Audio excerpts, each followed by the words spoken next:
अनेनाधीतेन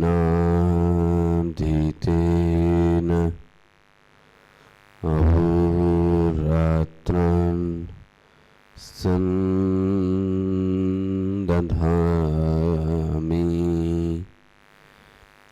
ऋतं वदिष्यामि सत्यं वदिष्यामि तन्मामवतु तं वक्तारमवतु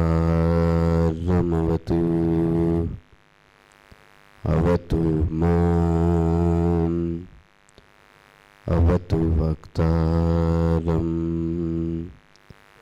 ॐ शान्तिः शङ्करं शङ्कराचार्यं केशवं बादरायणं सूत्रभाष्यकृतौ वन्दे भगवन्तौ पुनः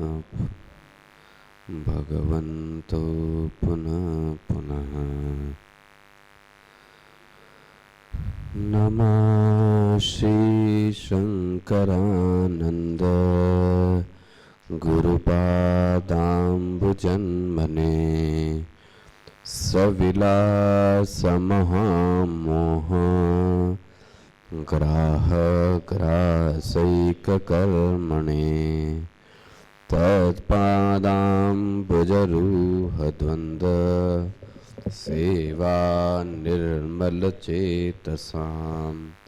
सुखबोधाय तत्त्वस्य विवेकोऽयं विधीयते।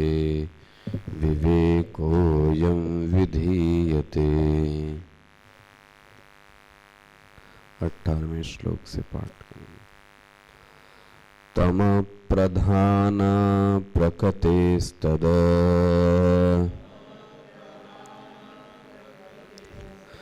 भोगायेश्वरराज्ञया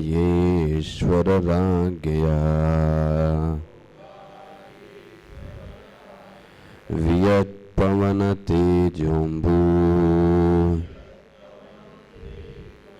भुवो भूतानि जज्ञिरे सत्त्वांशै पञ्चभिस्तेषाम्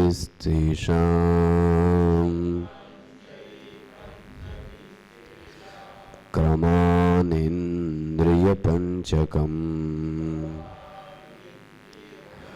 श्रोत्रचक्षुरसनाघ्राण आख्यम् उपजायते तैरन्तःकरणं सर्वैः वृत्तिभेदेन तद्विधा मनोविमर्शरूपं स्यात् बुद्धिः स्यात् निश्चयात्मिका रजोंशै पञ्चभिस्तेषाम् क्रमात् कर्मेन्द्रियाणि तु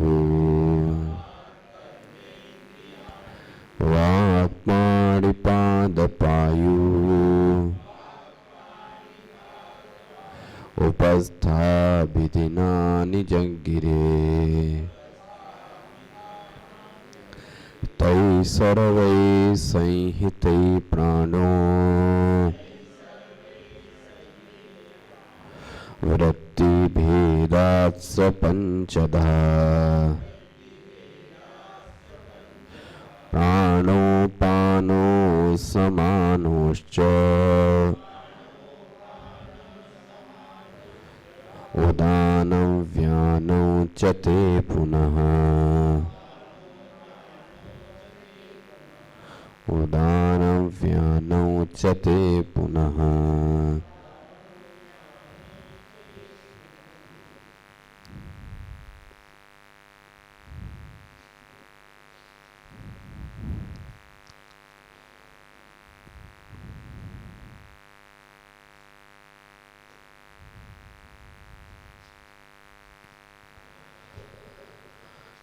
वह जो ईश्वर की माया है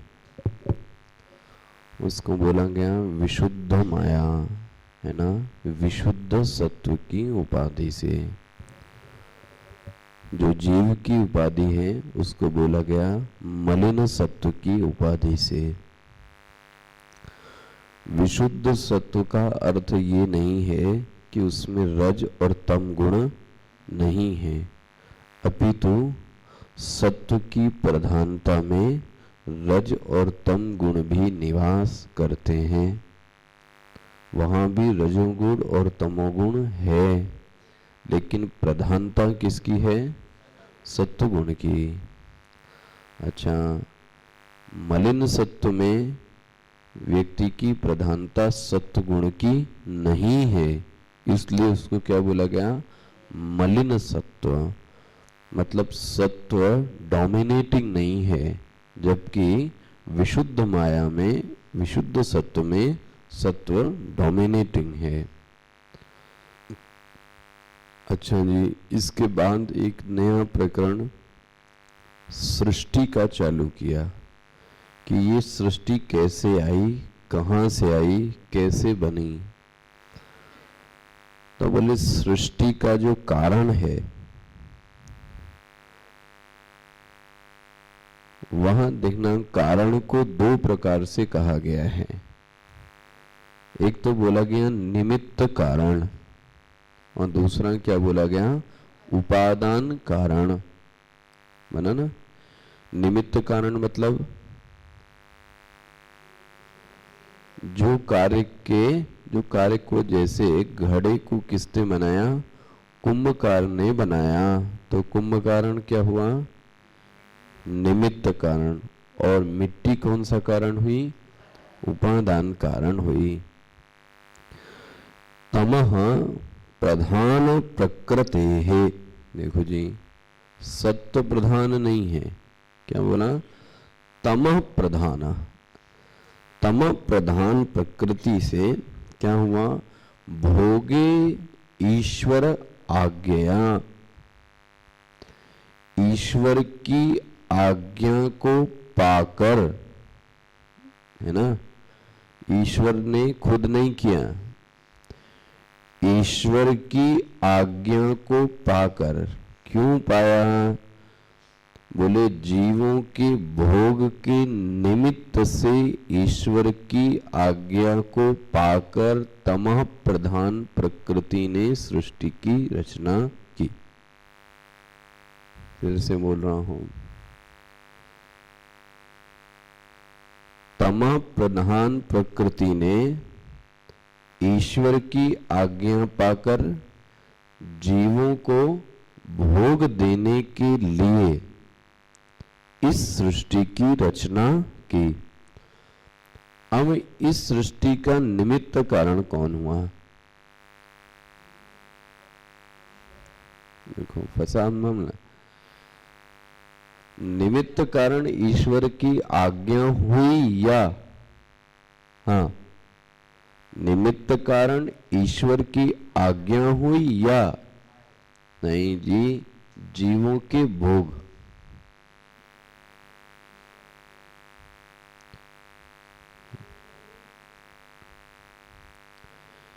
निमित्त कारण उसके जो बनाता है, तो बनाया तो किस लिए गया? जीवों के भोग के लिए, है ना। तो बोले जीवों के भोग का भी जो कारण है वो क्या है? ईश्वर की आज्ञा ना। इनमें क्रम है। अगर ईश्वर आज्ञा न दे, ईश्वर के मन में यह वृत्ति का उदय ना हो, तो माया काम करने वाली नहीं। पकड़ में आ रहा है? जब तक ईश्वर के मन में संकल्प नहीं उठता है, तब तक माया स्वयं अपने आप कार्य को अंजाम नहीं देगी। इसलिए ईश्वर की आज्ञा पाकर, है ना, क्यों आज्ञा दी? बोले जीवों पर भोग के लिए। मैंने आपको कल बताया, हमारे आपके मरते समय भी है ना, मरते समय क्या बोला जाए, अंत समय में भी कुछ संस्कार रह जाते हैं। उन संस्कारों का क्षय होना चाहिए। अब देह तो चली गई, तो बोले जब दूसरी सृष्टि होती है ना, तो सब कुछ वैसे का वैसा ही बनाया जाता है। किसके अनुरूप? संस्कार और जो वासना है उसके अनुरूप सृष्टि की रचना होती है। प्रश्न है, ऐसी ही रचना क्यों हुई? ये इसलिए हुई क्योंकि ऐसी रचना से ही सभी जीवों को भोग दिया जा सकता है। अब यदि केरल में और तमिलनाडु में समुद्र ना होता तो इतने सारे लोग कैसे मरते? सोचो आप, वहां पर समुद्र का होना, बोलो जी, अनिवार्य था। नहीं होता तो उतने लोग जो उसमें चले गए कैसे जाते? तो ये सब पहले से निर्धारित है कि प्रकृति में कौन चीज कहां पर हमारे करने से कुछ होता जाता। आप देखते हो कितने सारे पेड़ हम लगाते हैं, हमारे लगने से पेड़ लगते, कहीं कहीं बिना पानी, पेड़ और प्रकाश के भी वो पेड़ लग जाते हैं। इससे चिन्हित ये होता है कि हमारे करने से होता कुछ है नहीं, हम तो सिर्फ क्या है, निमित्त हैं, है ना। अर्जुन को भी भगवान ने वहां क्या बोला है? निमित्त मात्रम भवसव्य साचिन। अर्जुन, ये जो तुमने विराट रूप देखा है ना, इसका फल मैं तुमको दे रहा हूं, युद्धस्व, जाके क्या करो, युद्ध करो। तुमने इस विराट रूप में यह देख लिया, क्या देखा? सब मरे पड़े हैं, ये सब मर चुके हैं। कौन? तुम्हारे भीष्म पितामह, तुम्हारे द्रोणाचार्य, तुम्हारे दुर्योधन, तुम्हारा कर्ण, सभी मर चुके हैं और ये सभी काल के मुख में प्रवेश कर रहे हैं। देखो जी, ये अर्जुन ने विराट रूप में, तो भगवान ने बताया तुम मारो या ना मारो, इनकी मृत्यु तो तुम्हारे मारने से मर नहीं रहे हैं। तो बोले फिर मैं कौन हूं? बोले निमित्त मात्र। तुम क्या हो गए? एक निमित्त हो। काम तो वो पहले से ही, अब हर को निमित्त बनाया गया है। यहाँ पे देखो आप, कभी कभी झगड़ा होता है, मैंने देखा है, कोई आता है और झगड़ा करा देता है, और वो निमित्त मात्र है। किसका? झगड़े का।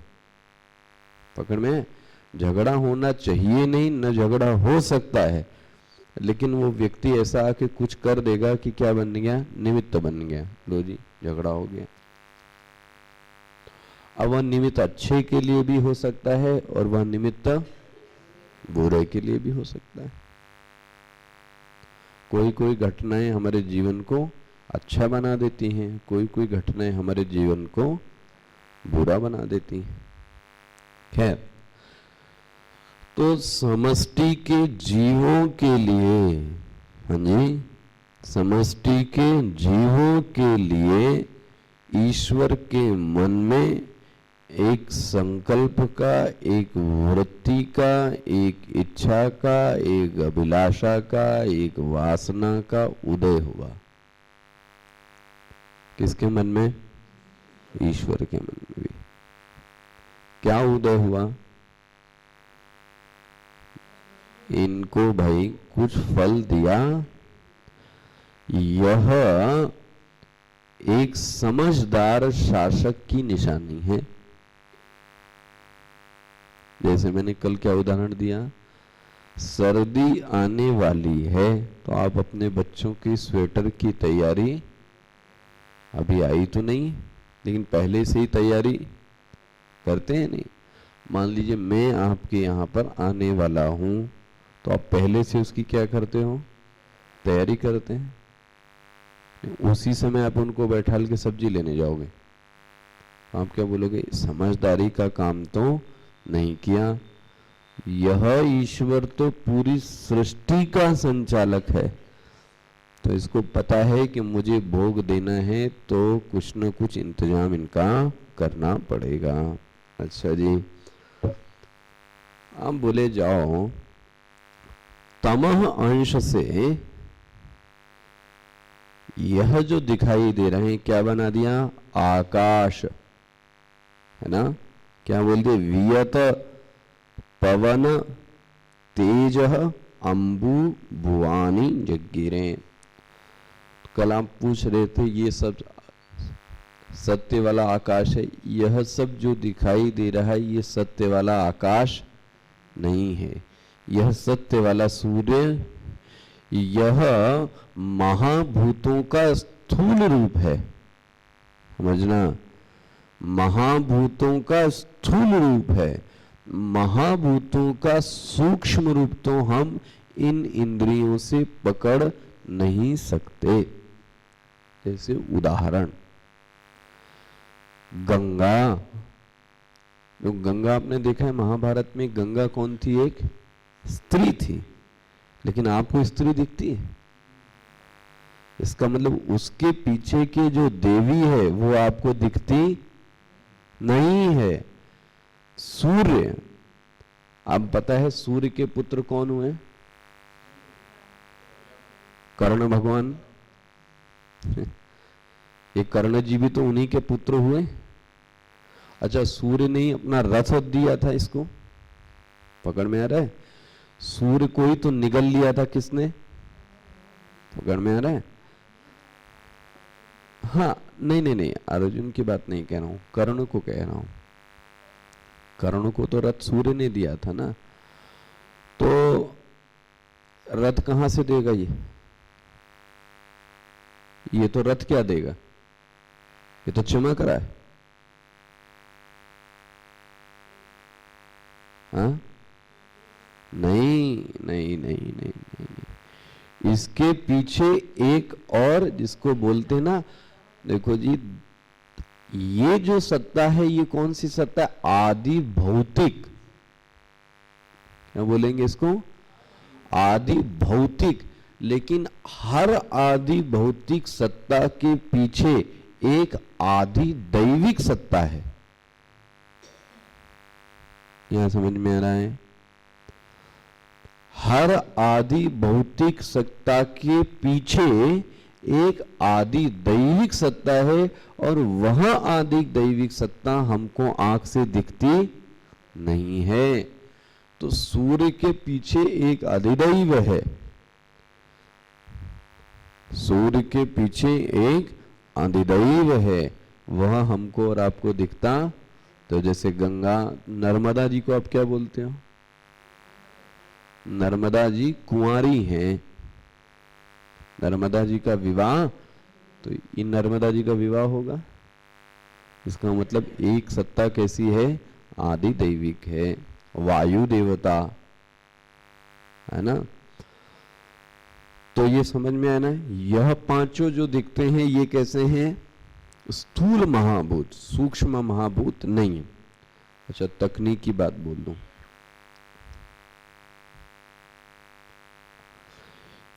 यह पंचीकृत है, मिक्स। इसके पहले की एक जो अवस्था थी उसको क्या बोलते हैं? अपंचीकृत। वो आपको नहीं दिखते। ये जो आपको दिख रहा है जगत भी, ये किसका है? पंचीकरण। आप किसके परिणाम हो? पंचीकरण। जगत की जो दिखता है ये किसका परिणाम है? इसके पहले की शुद्ध अवस्था जो है वो कैसी अवस्था है? अपंचीकृत। ठीक है। अब जरा देखिए, यहां से सृष्टि स्टार्ट हुई। देखो, बोले हम बोले जब तमा प्रधान प्रकृति है तो सत्व कहां से आ गया? बोले ऐसा किसने कह दिया कि सत्व नहीं है? तमा प्रधान का अर्थ यह तो नहीं हुआ कि सत्व नहीं है। बोले ये बात तो ठीक है। तो बोले इसलिए सत्वांशयी पंचभिः, ध्यान से समझना, जिसको नहीं समझ में आया था इसके पहले मनीषा पंचकम में पढ़ा है। 5 महाभूत के चार्ट बनाया था पिछली बार ना। 5 महाभूत कौन कौन से हैं?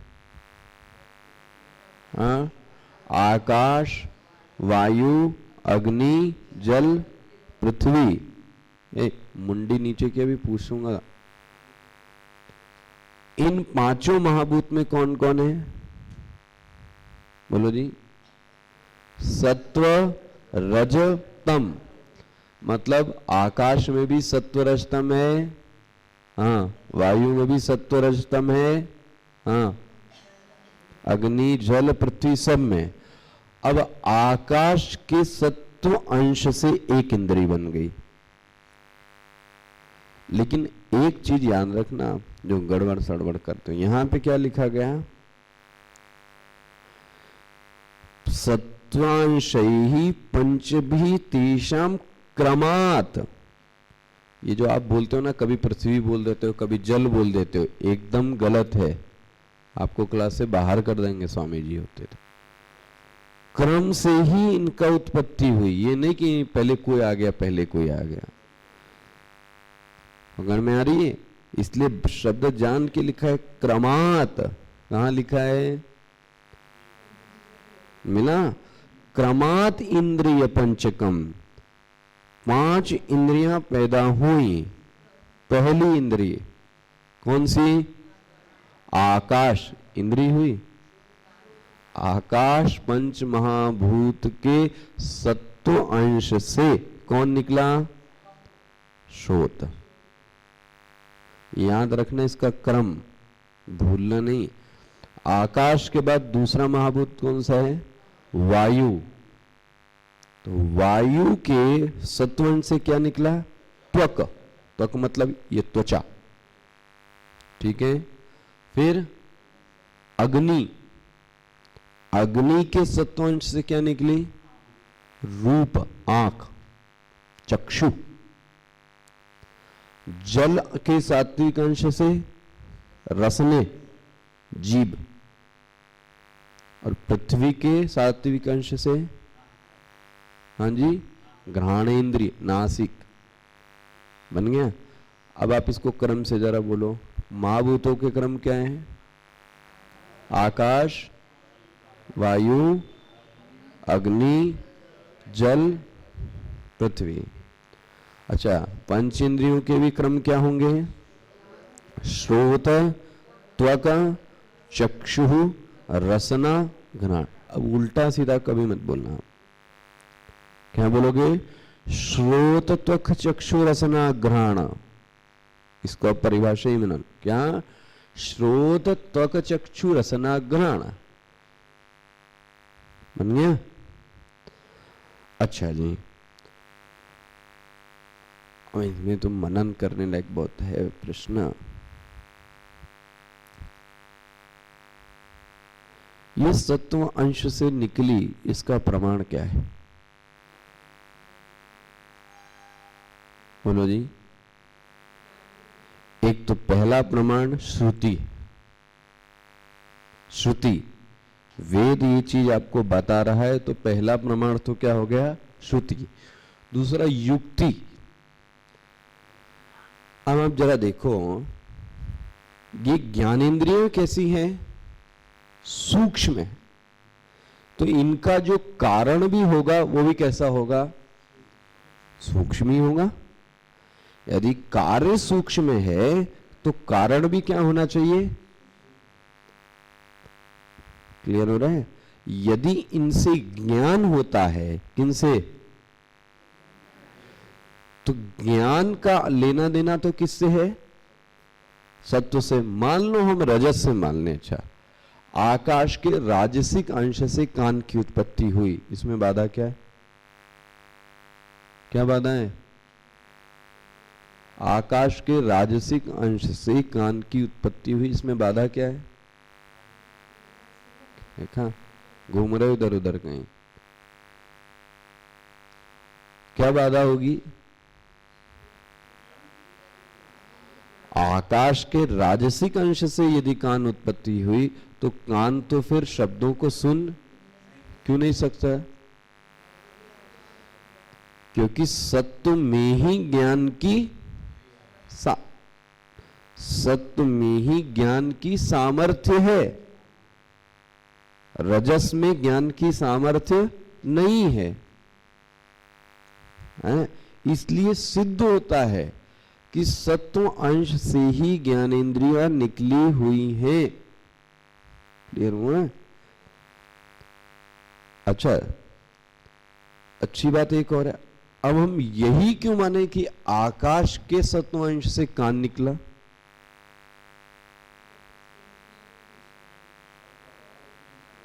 और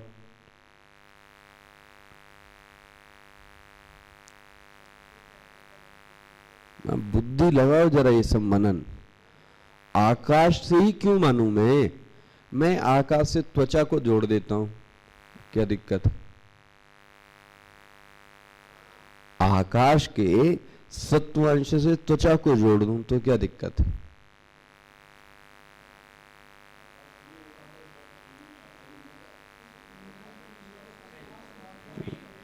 देखो जी, हर पंच महाभूत का एक विषय है, इंद्रियां नहीं। फिर से बोल रहा हूं, इनके बीच में एक ये दरार आई, ध्यान रखना। आकाश का गुण क्या है? शब्द। और शब्द ग्रहण किससे होता है? इसलिए शब्द ग्रहण कान से होता है, और शब्द गुण है आकाश का, इसलिए कान का लेना देना आकाश से है। क्लियर हुआ? ये ऐसे मत मानना, इसको लॉजिकल जरा देख के देखना। मैं ये क्यों मानूं कि वायु के सत्वांश से त्वचा निकली? क्योंकि वायु का कार्य क्या है? बोलो जी, स्पर्श। और त्वचा को क्या होता है? स्पर्श। त्वचा में क्या गुण है? स्पर्श का। इसलिए पता लगता है कि इसका लेना देना, हाँ, डायरेक्ट नहीं कह सकते, लेकिन कार्य को देखकर कारण का अनुमान कर लेते हैं। पकड़ में आ रहा है? रूप जो भी व्यक्ति में है वो किसके कारण? अग्नि तत्व के कारण। तो अग्नि तत्व का कारण है रूप, और रूप किससे दिखता है? नेत्र से। इसलिए नेत्र का लेना देना, हाँ, अग्नि से है। जल तत्व, उसका क्या है? रस। जीभ में क्या आता है? रस। इसका मतलब इसका असली कारण कौन है? इसका असली कारण जल। क्लियर हो गया ये चीजें? ना हम आगे बढ़ते हैं फटाफट, क्योंकि मैं आपको ये सब पढ़ा भी चुका हूं मनीषा पंचकम में। बोले ये तो हो गया। अब बोले तई ही, देखो जी, तई ही मतलब क्या हुआ? उन सब से, उनसे, किनसे? सत्वंश से। अंतःकरणम सर्वैः वृत्ति भेदेन तद्विधा। वाह!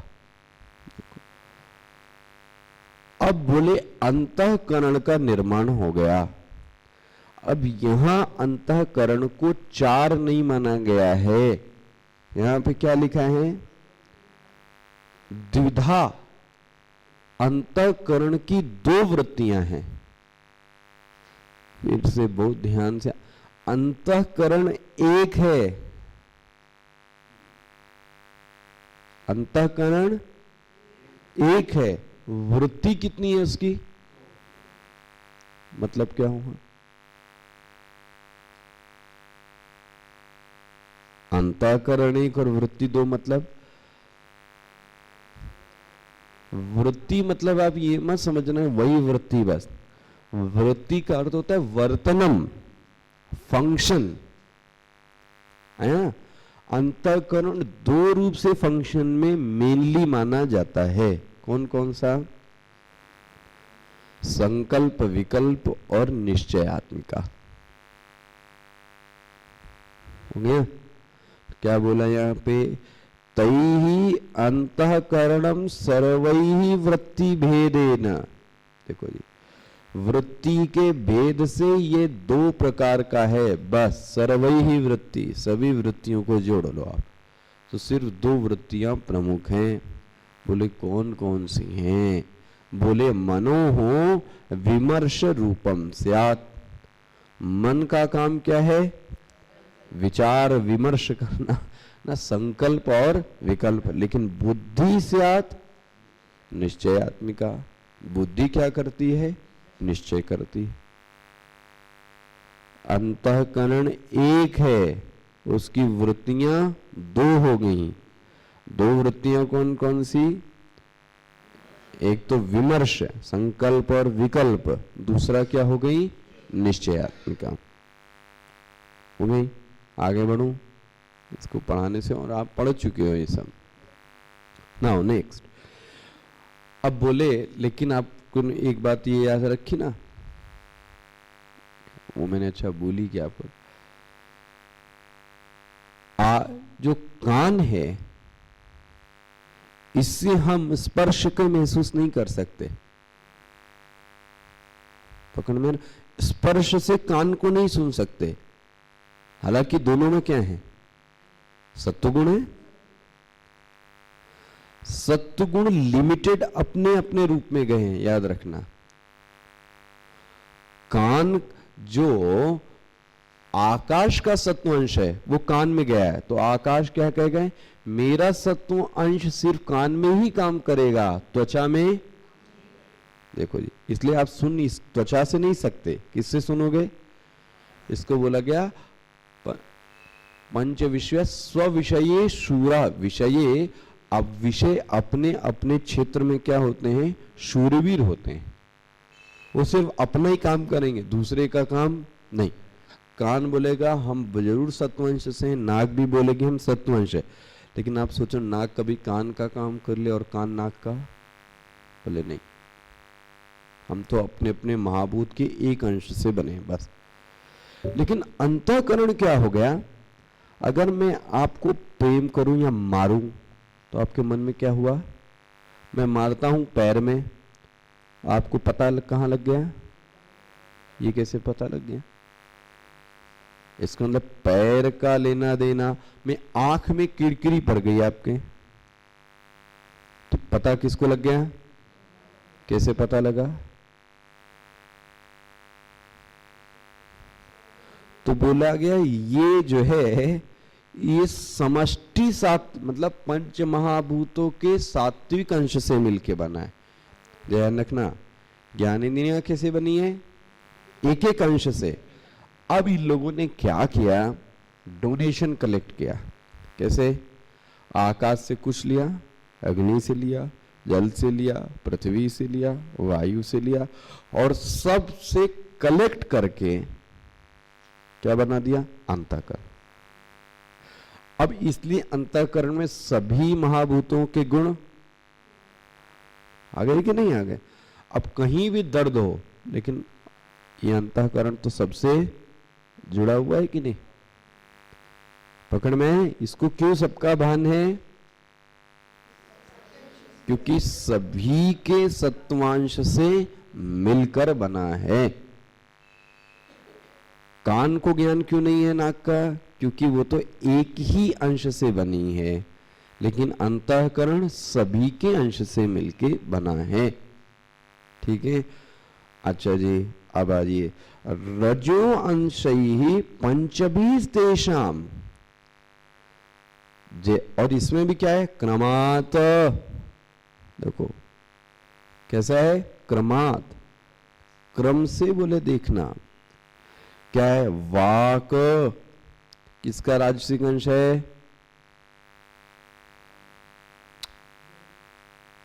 किसका राजसिक अंश है वाक? आकाश का।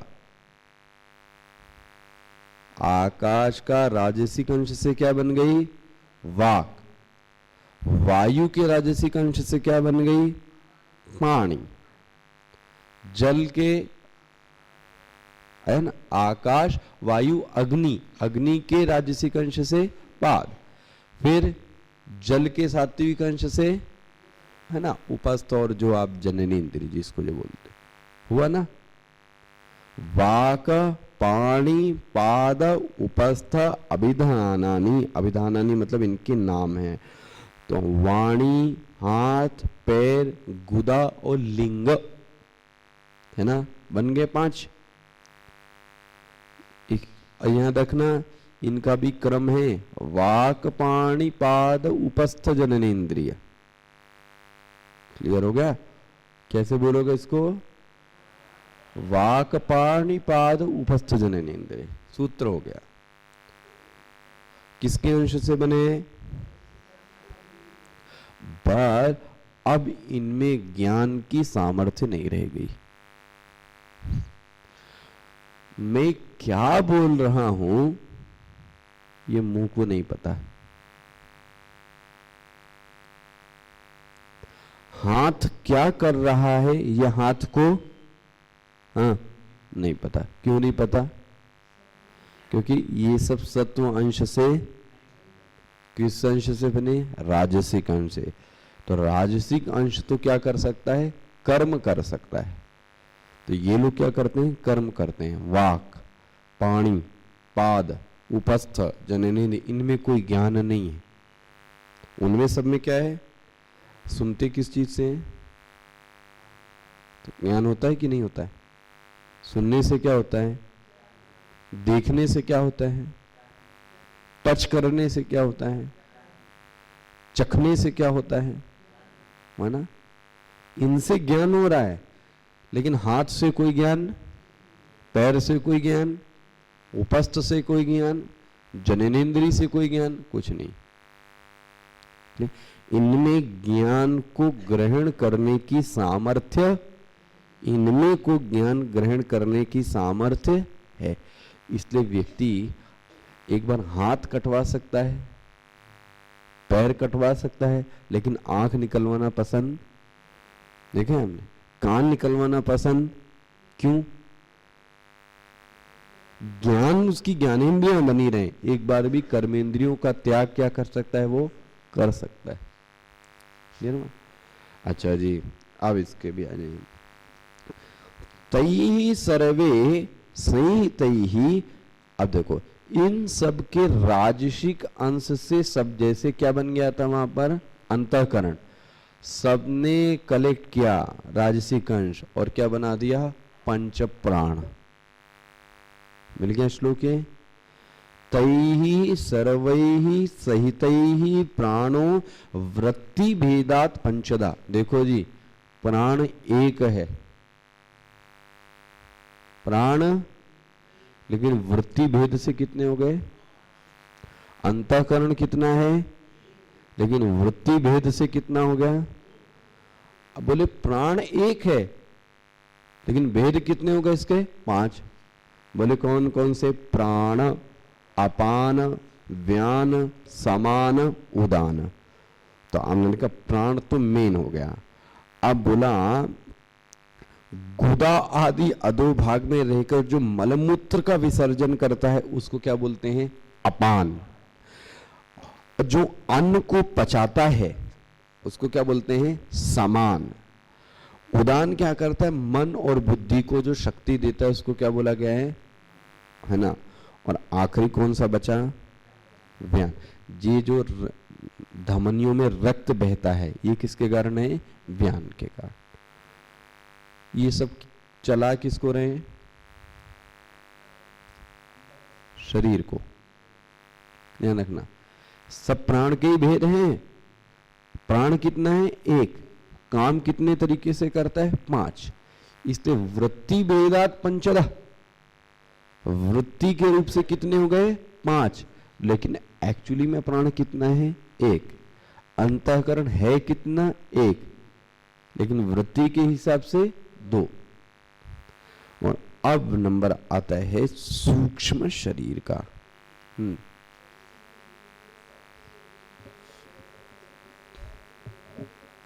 शरीर, हाँ,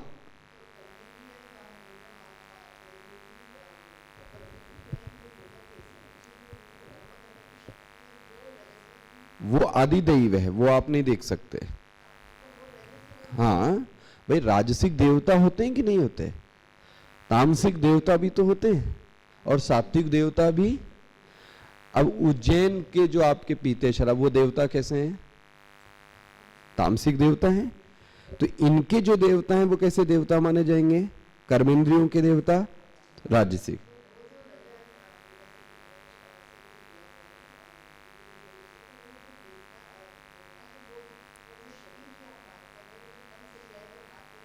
हाँ, ये रजस अंश से।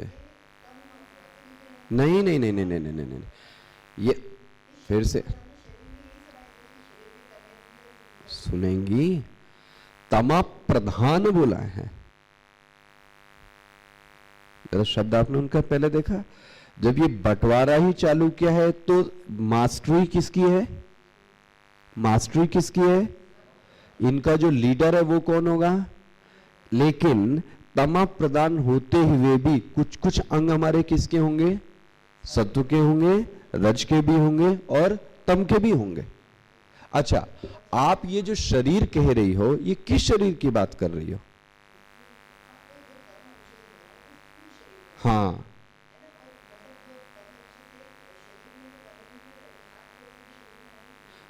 जरा समझना, दो शरीर हैं। आप जिस शरीर को देख रही हो ये सब किससे? तमस। इसके पीछे का जो शरीर है जो आपको नहीं दिखता है वो किससे बन गया? अपने अपने सत्व और रजस से। इसमें क्या दिक्कत है? यह जो शरीर आपको दिख, हम और आप शरीर किसको समझते हैं? इसको। जबकि एक्चुअली में ये शरीर तो कैसा है? शीर्णत्वाद जीर्णत्वाद शरीर। इसके पीछे का जो शरीर है वो कौन सा है? लिंग शरीर। वो बना है कर्मेंद्रियों से और राजसिक अंश से, ना कि ये तो आपके सिर्फ तमस अंश के दिख रहे हैं।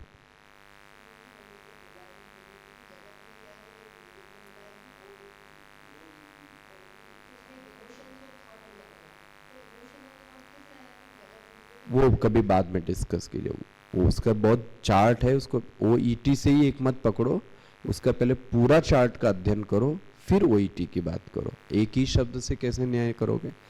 जब तक अब बीएमआई पहले क्या है, अभी ये आपने नहीं जाना और ओईटी की बात कैसे कर दोगे आप? Firstly you know BMI, OET, then PFT. ठीक है, जब पूरा चार्ट जो है ना तब बात करो, आधे से बात बनाने से क्या फायदा? बीच का ज्ञान, अधूरा ज्ञान क्यों ले रहे हो? पूरा पहले चार्ट देखो क्या है। ओम पूर्णमदः पूर्णमिदं पूर्णात् पूर्णमुदच्यते पूर्णस्य पूर्णमादाय पूर्णमेवावशिष्यते। ओम शांति शांति शांति। हरि ओम। श्री गुरुभ्यो नमः। हरि ओम।